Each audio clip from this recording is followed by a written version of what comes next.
La France dans tous ses états, ne lâchons rien. En partenariat avec les chambres de commerce et d'industrie, les réussites du quotidien. Et nous sommes avec Nadège Blazik, pâtissière patronne de l'établissement Les Fines Bouches à Mirande. Bonjour Nadège. Bonjour Nadège Blazik. Alors bonjour. Pâtissière, alors déjà rien que le mot Mirande, moi ça me fait vibrer, parce qu'à Mirande, il n'y a pas que de la pâtisserie, il y a des confits, il y a des foie gras, c'est une capitale gastronomique, Mirande, puis en plus la ville est très belle, et votre établissement s'appelle Les Fines Bouches. Et la rubrique s'appelle On ne lâche rien, et j'entends à votre voix que vous ne lâchez jamais rien, surtout quand il s'agit de compléter votre artisanat. Qu'est-ce que vous faites de bon aux Fines Bouches? Voilà, écoutez, on fait des pâtisseries artisanales, donc je dis je parce que je suis seule à produire mes pâtisseries. Bien sûr. Voilà, donc on essaie de travailler avec du local 100%, mais c'est pas toujours évident. Et voilà, donc ça fait 2 ans que j'ai créé mon entreprise, voilà. Alors donnez-moi le nom de la grande spécialité locale, je la connais par cœur, mais ça commence par... on a la croustade, qui est l'emblématique de Mirande, voilà. Sûr, donc ça malheureusement je ne produis pas parce j'ai des confrères qui font merveilleusement bien le travail. Eh ben vous avez raison, voilà. Et est-ce que le pastis, le gâteau vient jusqu'à chez vous, ou c'est un petit peu plus loin le pastis landais. Il en existe plusieurs. Le pastis landais, voilà, c'est principalement dans les Landes. Voilà. Après, nous, on a le pastis gascon à base d'armagnac et de pommes. C'est à celui-là que je faisais allusion. Voilà. Donc ça, oui, il en existe bien dans notre région. On peut en retrouver un peu partout. Bon, eh bien, écoutez, aux Fines Bouches à Mirande, Nadège Blazik se bat, ne lâche rien pour perpétuer la tradition artisanale de la pâtisserie gasconne. Nadège, j'ai une petite question pour vous. Vous m'aviez confié par téléphone que vous rencontriez quelques difficultés. Est-ce que vous souhaitez en parler ? Oui, bien sûr. Écoutez, là, à l'heure actuelle, j'ai un local qui me permet pas de produire suffisamment. Je suis un peu à l'étroit. Donc j'ai pris la décision de m'agrandir, de trouver un autre local. Donc ça y est, j'ai trouvé.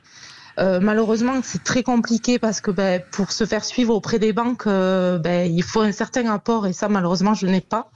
Donc c'est vrai qu'on cherche des dispositifs pour être aidé, mais bon. Et pour l'instant, aucune banque ne vous a accordé cette aide ?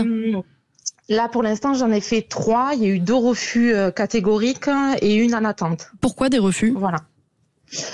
Parce qu'ils demandent un apport beaucoup trop important pour ce projet, quoi. Nadège, aujourd'hui la difficulté dans l'artisanat, c'est de trouver du personnel. Vous avez des gens qui viennent, vous trouvez des jeunes, vous avez des apprentis qui viennent travailler avec vous. Apprentis pour l'instant j'ai pas. Là je me suis permise d'embaucher un salarié en 30 heures. Mais c'est très compliqué, les charges sont très importantes. Là actuellement je ne me paye plus. À ce point. Vous ne vous rétribuez plus. Non. Là, les charges, mon salarié me coûte, malheureusement, mais c'est un choix aussi.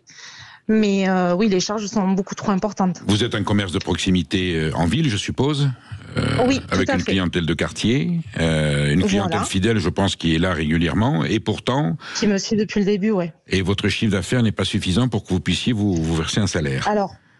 Donc moi j'ai pris contact avec ma comptable, le chiffre d'affaires en augmentation, la clientèle en augmentation, mais par contre on ressent que le panier moyen a bien diminué. Là on est sur une perte de 2-3 euros par panier moyen. Là vous faites allusion au pouvoir d'achat. Ce sont vos clients qui ont un pouvoir d'achat un peu restreint et ça vous le ressentez dans votre chiffre d'affaires mensuel.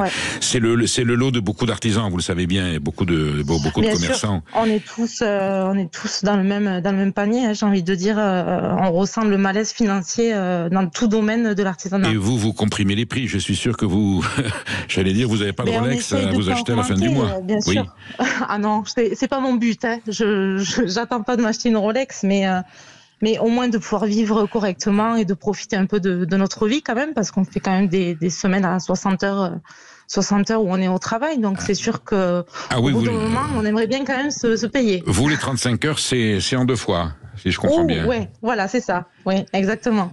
Après, je me lève le matin avec plaisir, j'aime ce que je fais. La France qui se lève de bonne heure, qui gagne pas beaucoup d'argent et qui continue à ne rien lâcher pour que l'on puisse continuer à se régaler aux fines bouches à Mirande. Vous êtes méritante et voilà, vous n'êtes pas la seule, mais nous savons que dans ce pays, il y a des femmes et des hommes qui ont votre trempe et qui se battent pour préserver leur patrimoine, que ce soit des agriculteurs qu'on a vu tout à l'heure, que ce soit des artisans. Vous voyez, on aimerait bien que les pouvoirs publics, la classe politique se soucient d'abord de ces citoyennes et de ces citoyens-là, avant de se soucier d'autres personnes qui sont beaucoup moins dans le besoin. Nadège, merci beaucoup. Et voilà, vous restez vous restez sur Sud Radio parce que nous allons recevoir Thibaut de Montbrial avec un tableau un peu apocalyptique. Est-ce qu'on va pouvoir éviter la guerre civile ?